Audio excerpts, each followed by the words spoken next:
Entonces ahora vamos a ver el tema de lo que es la gestión territorial indígena y vamos a entrar un poquito a mostrar de que lo más, digamos, preconstituido que hay en nuestro país son justamente los pueblos indígenas que han estado presentes en este país desde antes del establecimiento de la colonia, ¿no? Y mucho menos, obviamente, de la República y demás, ¿no? Las crónicas de los españoles ya mencionaban a estos pueblos, ¿no? En el norte de La Paz, por ejemplo, Tacanas, Araonas, Lecos, ¿no? Uchupiamonas, etcétera, etcétera, ya están registrados en crónicas de los exploradores españoles que iban entrando en el territorio, ¿no? Entonces, ¿cómo entendemos esta gestión territorial integral indígena? Entendemos como un proceso ordenado, ¿no? No es una meta, no es un fin, no es una herramienta, es un proceso, ¿no? Un proceso que busca un manejo ordenado, planificado, sostenible, eficiente de su territorio, ¿no? Y esto se ejecuta a diferentes niveles, ¿no? Desde el nivel intracomunal, comunal, supracomunal, hasta el nivel territorial, y además busca ser integral porque contempla todos los aspectos que hacen a la vida de los pueblos indígenas, ¿no? El aspecto ecológico, ambiental, social, cultural, económico, productivo, político, institucional, organizativo, etcétera, etcétera, ¿no? Un tema que marca este tema, sobre todo en el norte de La Paz, ¿no? Que es donde más hemos trabajado y que podemos conocer más dentro de esta experiencia, es el proceso que marcó la agenda estratégica de la Central de Pueblos Indígenas de La Paz del 2009, ¿no? Que coincidió justamente con la aprobación de la Constitución Política del Estado del año 2009 y se definió esta agenda como la agenda que orientaba esta gestión territorial para los pueblos indígenas de La Paz, ¿no? Y esta agenda contemplaba 7 hitos, ¿no? Uno, el fortalecimiento organizativo y orgánico, ¿no? El 2, la consolidación legal de los territorios, ¿no? El 3, la planificación de estos territorios o la elaboración de los planes de vida, que ellos lo han denominado así. El 4, la definición de normas propias, ¿no? Tanto para la organización como para regular el acceso y uso de recursos naturales. El 5, la promoción de alternativas de vida que sean sostenibles para los pueblos, ¿no? El 6, el desarrollar sistemas de seguimiento, monitoreo y protección de sus territorios, ¿no? Y finalmente, a partir de esos 6 temas, o sea, el organizativo, el legal territorial, la planificación, las normas, las alternativas de vida y los sistemas de monitoreo, acceder a una autonomía territorial indígena plena, ¿no? Entonces, en cada uno de los temas, por ejemplo, en el organizativo, se ha ido desarrollando estructuras, ¿no? Para los pueblos, desde lo que es el nivel intrapueblo, o sea, de cada territorio con ahí por ejemplo en la lámina les muestro el ejemplo del pueblo Leco de Apolo, que ha desarrollado por un lado su estructura de afiliación, ¿no? El CIPLA, que es la organización de la cual dependen 19 comunidades indígenas lecas. El CIPLA está afiliado a la CEPILAB está afiliada a la CIDOB y la CIDOB está afiliada a la COICA, ¿no? Entonces hay una estructura supraterritorial, pero también se ha definido estructuras de funcionamiento orgánico, ¿no? Desde la reunión de directorio del CIPLA, que es una instancia permanente, la asamblea de caciques, que es mensual, donde se toman decisiones hasta cierto nivel, la asamblea consultiva, que ya es cada año, hasta las grandes asambleas, que son cada 2 años, y donde se toman decisiones mucho más relevantes y estratégicas, ¿no? En el hito 2, que es el de consolidación legal de los territorios, ahí los pueblos, desde el establecimiento de la ley INRA, ¿no? El año 95, han hecho sus demandas territoriales, ¿no? De sus áreas de ocupación tradicional, y procesos que están todavía pendientes en muchos casos. En algunos casos se han terminado, pero en buena parte de los casos son procesos todavía pendientes, con procesos de saneamiento en medio camino, todavía sin titulación de los territorios que corresponden, ¿no? Esa lámina que les muestro, por ejemplo, a la izquierda están las demandas territoriales de los pueblos que han ido presentando desde la promulgación de la ley INRA, y a la derecha la situación actual de la titulación de estos pueblos, ¿no? Ahí podemos ver un poco de lo que era la expectativa a lo que es un poco la realidad que han accedido estos pueblos, ¿no? Y hay ejemplos, por ejemplo, también del pueblo leco, donde se ha ido dando, ¿no? El 97, por ejemplo, han demandado ellos el territorio, han pedido 654,000 hectáreas. El Estado no ha admitido todo el territorio, luego de lo que se llamaban los estudios de identificación de necesidades espaciales, etcétera, etcétera. Han hecho una admisión de 533,000 hectáreas. El 2006 han logrado una primera titulación de 238,000 hectáreas. De estas 238,000, casi todo, o sea, 231,000 están sobrepuestas con el Parque Madidi, porque en el país es compatible, ¿no? Un área protegida y una TCO. Y después, el 2024, han titulado otro pequeño espacio, un polígono 3, ¿no? Y el primer título, el año 2010, ha sido impugnado para ser revertido. Y bueno, luego de grandes gestiones del pueblo y también de las organizaciones matrices, el Tribunal Agrario Nacional en esa gestión, el 2010, emitió la sentencia 01-2010 que ratificaba el título del pueblo leco, ¿no?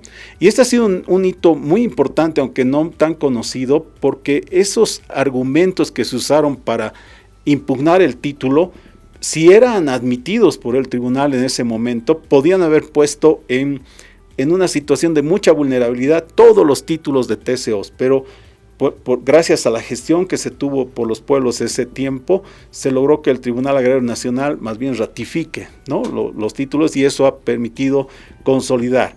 Pero aún sigue en proceso de saneamiento el polígono 2, el 2A, 2B, que todavía son casi 300,000 hectáreas, y buena parte también sobrepuesta con el Parque Madidi, lo que muestra una gran sobreposición de los territorios indígenas con las áreas protegidas. El tercer hito, que era el de la planificación de la gestión territorial, los planes de vida, estos son procesos que también han seguido los pueblos, que han desarrollado diagnósticos, autodiagnósticos de su territorio, de su población, han hecho el ordenamiento de sus territorios, o la zonificación también que se llama, desde el nivel comunal, zonal, hasta el nivel territorial.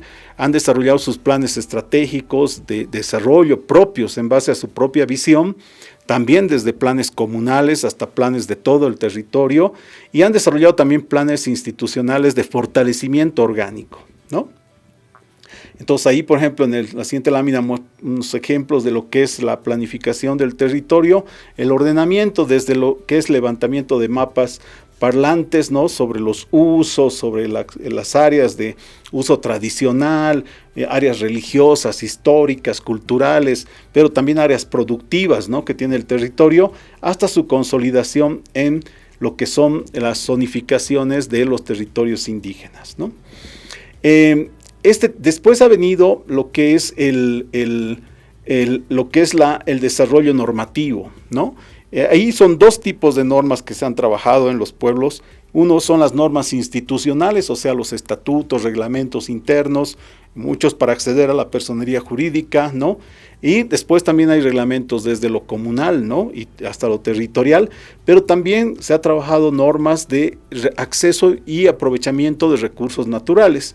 Estos son reglamentos desde reglamentos generales para el territorio hasta reglamentos específicos de uso de recursos específicos, ¿no? Ese es el cuarto hito según la agenda estratégica de CEPILAB, ¿no? Luego está el desarrollo de alternativas productivas, ¿no? Si ustedes ven, la organización primero, luego el territorio, ¿no? Luego lo que es el plan de vida, luego las normas, y luego empezar a trabajar en lo que son alternativas productivas o medios de vida.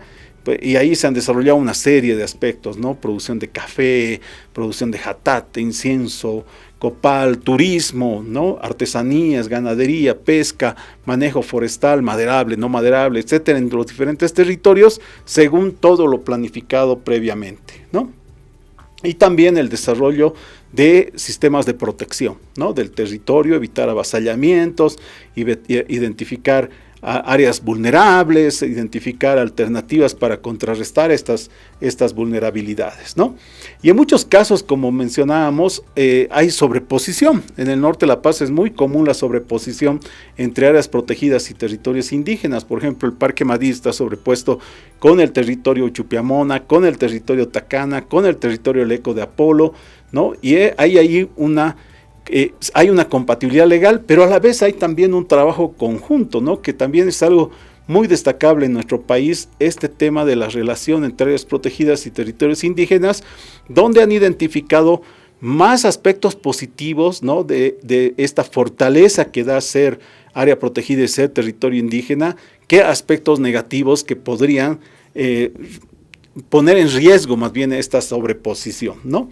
Y ahí se han dado trabajos y se dan hasta ahora trabajos de control, protección conjunta, trabajos de monitoreo.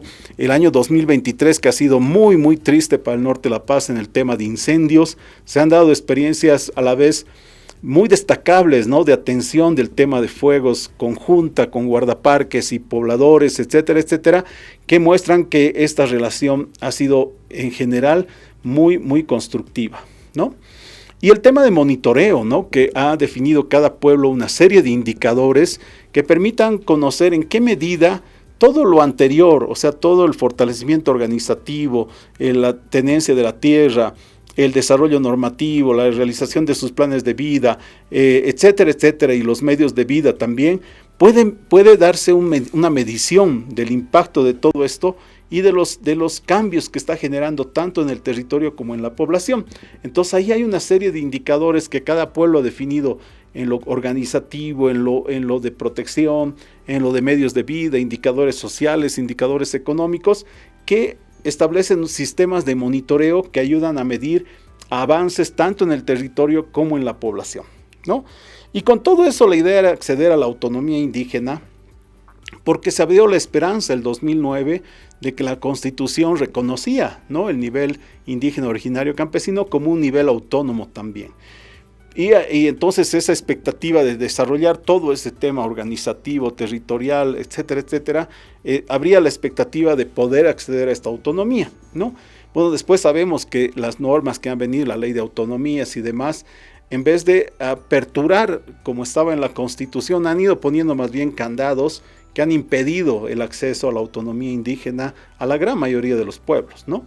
Con excepciones muy contaditas que han logrado hacerlo, ¿no? El resto no puede acceder a este nivel de autonomía, pero sí se ha dado grandes avances, por ejemplo, el fortalecimiento de las estructuras administrativas, la administración de recursos propios y de recursos de cooperación, la mayor capacidad de relacionamiento, la mayor capacidad de gestión técnica e incluso el acceso a instancias políticas como el municipio o a otros niveles también, ¿no? Para un pueblo indígena el territorio es pues su base, ¿no? La base de la libre determinación, la base de la existencia del pueblo. Es la base de reproducción, ¿no? Física, social del pueblo indígena. Es su espacio vital, ¿no? Es su espacio de desarrollo cultural, de autodeterminación, ¿no? Es la base de la esencia social comunitaria. Y esto más una autoridad que ejerce el pueblo a través de sus estructuras organizativas, ¿no? Desde el nivel comunal, y también a nivel de todo el territorio, estableciendo para esta autoridad normas propias, ¿no? Estructuras de autoridades propias y en el marco de una propia cosmovisión. Todo esto establece lo que se conoce como una entidad territorial y esto es, digamos, la base de los pueblos indígenas, y esta base de los pueblos indígenas a esta entidad territorial le otorga una serie de reconocimientos, ¿no? El reconocimiento y consolidación, por ejemplo, de sus derechos colectivos, ¿no? Y que no son contrarios a los derechos individuales, el derecho a poder establecer sus autoridades propias, ¿no? Que es elemento esencial para la gobernanza del territorio, el ejercicio del poder, del autogobierno, la autodeterminación, el derecho a consolidar el propio territorio ancestral, ¿no? Tratar de lograr acceder y consolidar y controlar su propio territorio ancestral, el propio del desarrollo de competencias propias que permite, por ejemplo, la realización de planes de gestión territorial que definan su visión de desarrollo, su propia visión de desarrollo, el derecho a establecer sistemas de participación propia, tanto internos, pero también de su participación en órganos de decisión de todo lo que es la estructura organizativa del país. O sea, la idea de establecer un territorio indígena no es que sea algo aislado, sino que esté articulado a todo el entorno político, territorial del país, ¿no? Y también el derecho a poder administrar sus propios recursos, ¿no? Sus propios recursos naturales, pero también sus propios recursos económicos, ¿no? Y todo este tema está protegido por normas, ¿no? Tanto normas nacionales desde nuestra propia Constitución y leyes, pero también acuerdos internacionales, ¿no? Como el Convenio 169 de la Organización Internacional de Trabajo, la Declaración de Naciones Unidas sobre los Derechos de los Pueblos Indígenas, la Ley del Medio Ambiente, la Ley de Derechos de la Madre Tierra, la Ley Marco de la Madre Tierra y Desarrollo Integral para Vivir Bien, y en el caso de la minería también la Ley 535 establece el reconocimiento de estos derechos, ¿no? Entonces están protegidos estos derechos por la norma y deberían ser resguardados en ese ámbito, ¿no? Si este trabajo, por ejemplo, en esta lámina que estamos mostrando, este análisis territorial, ha permitido identificar una serie de intensidades de actividad minera, ¿no? No son derechos mineros en esta lámina, son intensidad de actividad minera. El área roja, las áreas rojas son áreas con alta intensidad de actividad minera. O sea, estamos hablando de actividad minera con maquinaria, con una inversión enorme, con una capacidad de movilización de suelos grande, de cambio del paisaje y también con altos impactos, ¿no? La naranja es una actividad mediana, ¿no? Ya con chutes, con uso de algo de maquinaria, ¿no? Pero con una intensidad menor y con impactos también un poco menores. El amarillo es algo ya muy más básico, más rústico, una actividad de baja intensidad, ¿no? Pero que ya incluye el uso de alguna motobomba, de algún carpincho, ¿no? De algún equipo de apoyo a la actividad minera individual normalmente. Y el verde es la actividad tradicional que también se da en las comunidades indígenas, que es el lavado tradicional de oro, que nunca ha sido algo ajeno a las comunidades indígenas en muchos de los casos, ¿no? Porque era parte de sus medios de vida, ¿no? Y sigue siendo en este momento parte de sus medios de vida. Entonces hay esa cobertura, se ha trabajado en base a eventos, con expertos que conocen la geografía, el trabajo, y han podido identificar estos niveles de intensidad de actividad. Ahora, si cruzamos, aquí viene, ¿no? Si cruzamos esos niveles de intensidad de actividad minera con territorios indígenas, vemos que hay una alta y cada vez mayor concurrencia, ¿no? Solapamiento entre lo que es el territorio indígena y lo que son los niveles de actividad minera. Lo mismo con áreas protegidas, es un nivel creciente de actividad minera también de mayor intensidad con lo que son áreas protegidas. Entonces ahí se ha dado también efectos ya de este cruce de la actividad minera, tanto en territorios indígenas como en áreas protegidas, que ya se ven, ¿no? Que ya son totalmente visibles. Por ejemplo, ahí en estas imágenes de satélite podemos identificar incluso desde el uso de satélites la afectación de zonas de territorios indígenas y de áreas protegidas por la actividad minera en zonas en las cuales no debería estar, no debería haber y que es totalmente ilegal, ¿no?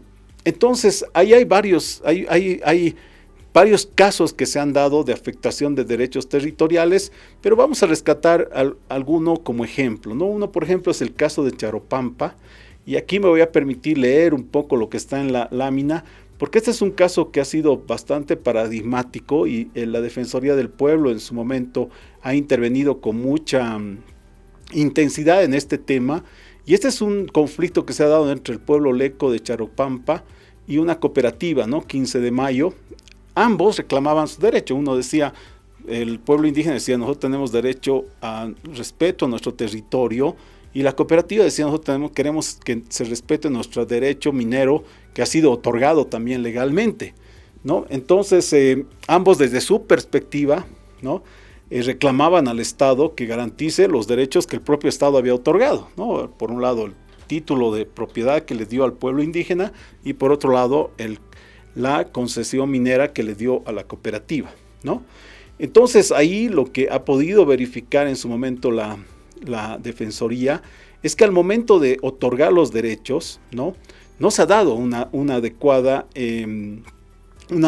respeto, ¿no? a a lo que hubiera sido el respeto al derecho, al debido proceso previo de consulta, ¿no? Entonces, ahí han podido verificar que la comunidad estaba en un estado de indefensión ante el avance de la actividad minera y de descontrol en cierta forma por la acción que se dio en ese momento, ¿no? Entonces, que si se hubiera hecho una buena lectura previa de la situación, buena parte de este conflicto podía haberse evitado, ¿no? Y si se hubiera aplicado, digamos, una consulta previa, libre, informada, de buena fe, etcétera, etcétera, buena parte de este conflicto que ha derivado incluso en enfrentamientos y demás, se hubiera podido evitar, ¿no? Entonces, este es un ejemplo de lo que puede ser la afectación a derechos, que también se ha dado, por ejemplo, en el caso de Apolo, donde ha habido incluso afectación también al pueblo leco de Apolo, en este caso, que ha dejado herido, quema de casas, ¿no?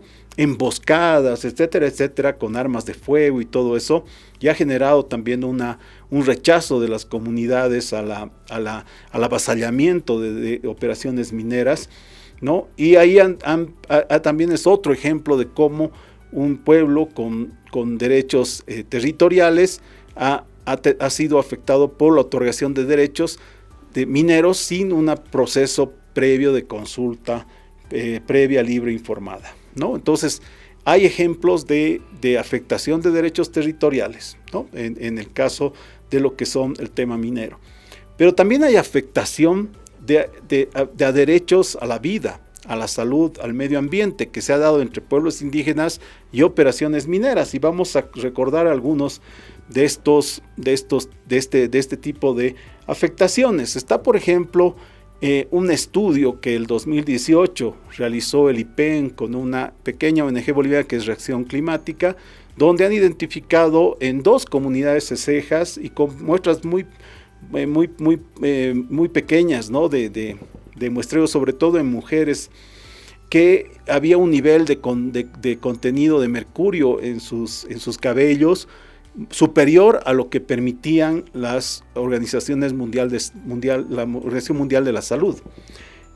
El 2018 ha levantado una preocupación muy grande de la CEPILAB, de la Central de Pueblos Indígenas de La Paz, que ha dicho, bueno, esto quisiéramos saber qué está pasando, porque estos son 2 comunidades cesejas, pero nuestros pueblos están habitando en toda la cuenca del río Beni, y quisiéramos saber qué está pasando en todas nuestras comunidades, ¿no?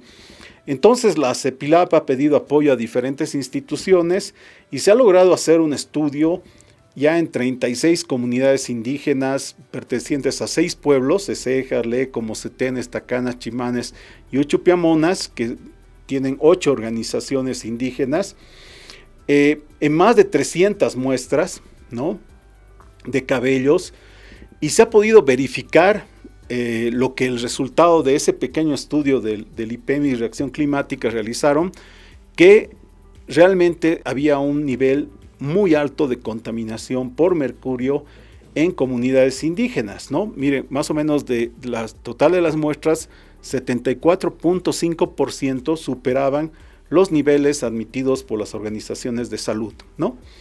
Entonces, ¿qué ha mostrado esto? Que realmente el impacto de la actividad minera no estaba ya siendo solo un impacto ambiental, sino ya era un impacto a derechos de pueblos indígenas, ¿no? Un impacto a la salud, un impacto a la vida, ¿no? Un impacto que rompía, digamos, lo que se había estado trabajando hasta ese momento de buscar mejores prácticas mineras, reducir el impacto ambiental, hacer prácticas más eficientes, etcétera, y llevaba a la discusión, y eso creemos que ahora la agenda está yendo por ese camino, hacia ya un tema de vulneración de derechos de pueblos indígenas, afectación a la salud, afectación a la vida, ¿no? Porque ya esas comunidades no era ya un tema de afectación ambiental, sino ya era una afectación a personas, ¿no?, a población. En promedio de todas estas muestras estaban por encima de 3,93 partes por millón, cuando por ejemplo la EPA de Estados Unidos solo admite 1 parte por millón y la OMS admite como máximo 2 partes por millón. Entonces en promedio estábamos casi duplicando ¿no? Lo que la OMS admite y casi cuadruplicando lo que la EPA admite en el caso de Estados Unidos, ¿no? Y ahí había otro tema que se coincidía. ¿Por qué? Porque los mayores afectados eran los pueblos Ceja, los pueblos chimanes, que no son pueblos mineros, no tienen una relación directa con la actividad minera, no han trabajado la minería, y no han estado involucrados en la actividad. Entonces nos llamaba la atención de que los pueblos menos involucrados con la actividad minera tenían los mayores niveles. Pero aquellos pueblos como por ejemplo los lecos, sobre todo del Arecaja, que sí tienen un involucramiento mayor a la actividad minera, tenían los niveles más bajos. Entonces ahí se podía verificar que no era el tema del contacto con el mercurio o de la manipulación del mercurio el problema, sino principalmente estaba relacionado al consumo de pescado. O sea, los pueblos que tenían mayor niveles de consumo de pescado eran los que tenían mayores niveles de mercurio en sus cuerpos. Entonces, este tema mostraba, como decía, una afectación ya a derechos fundamentales, ¿no? Derechos a la vida, derecho a la salud, a un medio ambiente sano, un derecho a la consulta previa libre e informada, porque si recordamos, por ejemplo, lo que es la consulta previa libre e informada, no solo debe darse en los pueblos indígenas directamente afectados por la actividad, sino aquellos que no estando involucrados directamente en la actividad, pueden sufrir daños de esta actividad, aunque estén alejados de la misma, ¿no? Como es este caso. Entonces, en respuesta a esto, la CEPILAB presenta una acción popular, ¿no? Han juzgado en Rurrenabaque, y el juez que estaba actuando como garante de constitucionalidad, le otorga la tutela a la CEPILAB con una sentencia que definía 10 puntos, ¿no? Con mandatos claros hacia las diferentes instancias públicas involucradas en el tema. Mandatos al Ministerio de Minería de suspender la emisión de derechos mineros en la cuenca del río Beni, a la JAM lo mismo, de intervenir en actividades ilegales, ¿no? Al Ministerio de Medio Ambiente de verificar que estén cumpliendo la normativa ambiental, a la JAM también de que pueda realizar realmente nuevos procesos de consulta, porque se verificó que no hubieron procesos de consulta o fueron mal hechos, ¿no? Y así una serie de mandatos a las instancias en respuesta a la acción popular presentada por CEPILAB. Esto se dio ya en septiembre del año 2023, y ya, como vemos, ya ha pasado casi como año y medio de esta sentencia, y poco o nada se ha logrado el cumplimiento de la misma, ¿no? Y por eso el CEPILAB ha establecido una mesa técnica, ¿no? De seguimiento a la acción popular, y hace pocos meses ha presentado nuevamente al juez un recurso mostrando el incumplimiento de la sentencia emitida por el juez cautelar en temas constitucionales, y exigiendo que tome medidas para poder para que las instancias puedan cumplir, ¿no? Entonces ahí están, por ejemplo, los temas principales de la sentencia, y que están ahorita todavía en espera de cumplimiento, ¿no? Los 10 puntos. Entonces, ese tema es un tema muy importante que permite verificar lo que es la afectación de la actividad minera a los derechos colectivos, también individuales, de los pueblos indígenas, sobre todo de aquellas comunidades que, sin estar involucradas en la actividad minera, han sido afectados por la misma, ¿no? También está el tema de la afectación a medios de vida, ¿no? En la afectación a medios de vida, un ejemplo está ligado al tema de lo que son los pescadores. Y aquí lo está ligado también un poco al anterior, porque vimos de que las muestras que tenían más contenido de mercurio, de las comunidades que tenían más contenido de mercurio, era por el consumo de pescado, ¿no? Entonces, ¿qué generaba eso? Podía generar una afectación a la pesca, y esta afectación a la pesca sin duda iba a generar una afectación a los pescadores, ¿no? Que también es una población altamente vulnerable, ligada al aprovechamiento de un recurso natural que es su medio de vida, ¿no? Entonces lo que se ha trabajado ahí en este otro estudio de caso es el análisis del contenido de mercurio en los peces, porque a partir de la revisión bibliográfica se vio que en otros países que se ha trabajado ya este tema, se identificó que no todas las especies de peces tienen los mismos contenidos de mercurio, aunque estén sometidos a la misma nivel de contaminación, y que puede haber especies que por su naturaleza, su dieta, su tipo de ubicación en la cadena trófica también, tengan menos contenido de mercurio y que puedan tener menos riesgo para su consumo.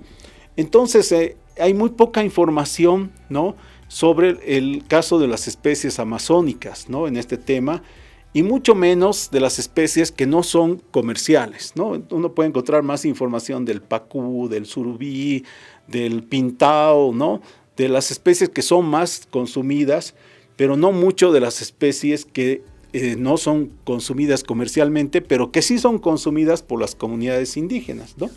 Porque si vemos, por ejemplo, un pescador en Rurrenabaque o en cualquier lugar, Ceja, por ejemplo, pesca, lo que va a hacer es vender los mejores peces, ¿no?, los más comerciales, el surubí, el pacú, el pintao, el dorao, todo eso lo va a vender porque eso es lo que demanda el mercado. Y todas esas especies chiquititas, poco atractivas, todo eso es lo que se comen ellos, ¿no? Entonces, y esa especie se conoce muy poco el contenido de mercurio que tiene. Entonces, este estudio lo que está buscando, que está en marcha todavía, este estudio no se ha terminado, es poder identificar cuáles especies tienen mayor o menor contenido. Hasta ahora lo que se ha hecho es más o menos 440 muestras de 53 especies y se ha tomado el parámetro de la OMS que permite hasta 0,5 partes por millón. De los estudios que tienen hasta ahora, más o menos el 45% de las especies, o sea 24 especies de las 53 analizadas, están por debajo de estas 0,5 partes por millón. Entonces su consumo no sería tan riesgoso, ¿no? Pero 29 de esas especies, o sea, casi 55%, sí sobrepasan este máximo admitido por la OMS. Entonces ahí tienes especies con nivel bajo, por ejemplo, como Yatorama, el tambaquí, el sábalo, el pacú, ¿no? ¿Por qué? Porque estas especies son sobre todo herbívoras, frugívoras, ¿no? No consumen carne. Después hay especies que están en un nivel intermedio o variable. Ahí está el parche, la corvina, la piraña, porque estas especies son omnívoras, ¿no? Pueden comer tanto otros peces, pero también pueden comer hierbas y frutos, ¿no? Y están las especies que están por encima de los niveles permitidos, que son sobre todo las especies carnívoras como el surubí, el pintao, el bagre, ¿no?, o el pantalón. Pero destacó mucho en el estudio, por ejemplo, el blanquillo, que es una especie con muy alta concentración de mercurio, porque también el blanquillo es una especie que tiene un hábito de comer cadáveres, ¿no? Es necrófaga. Entonces esto le hace estar en lo más alto de la cadena trófica y por ende también asimilando mayor cantidad de mercurio, ¿no?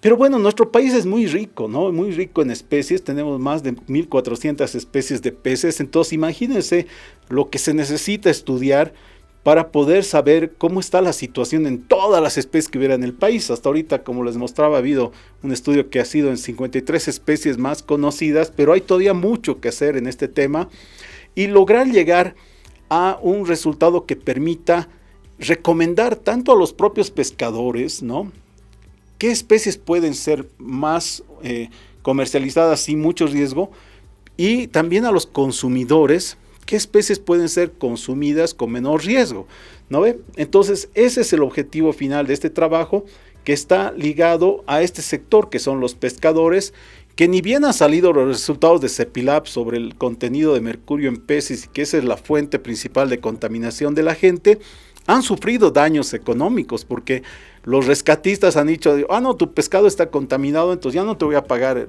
lo mismo, te voy a pagar menos, ¿no?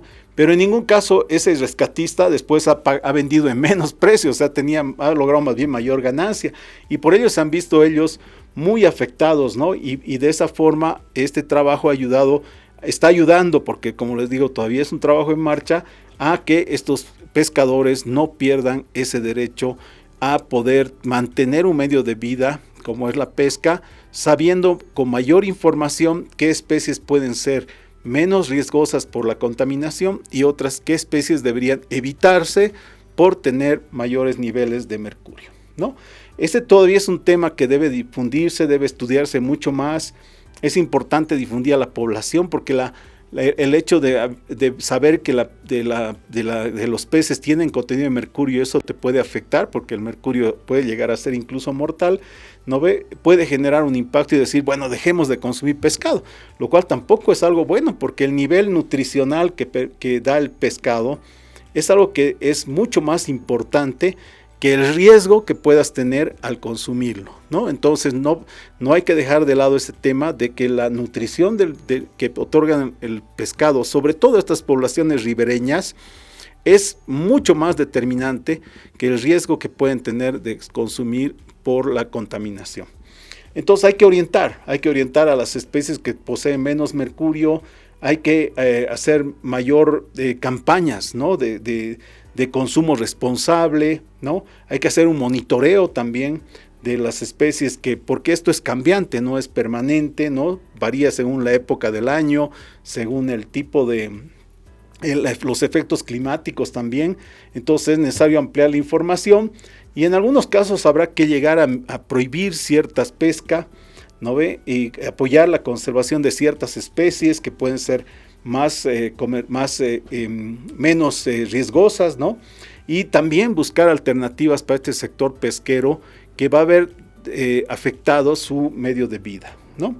Y cómo estos dos temas, la minería y los derechos de los pueblos indígenas, se cruzan en lo que es la afectación a derechos territoriales, derechos a la salud, a la vida, al medio ambiente sano, pero también a los medios de vida. Entonces ahí vemos cómo esta afectación cruza, pero a la vez vulnera, sobre todo si no respetamos los derechos de los pueblos y entre ellos el derecho tan esencial a la consulta previa, libre, informada y de buena fe que debe ser realizada en todos los casos que pudieran afectar a estos pueblos.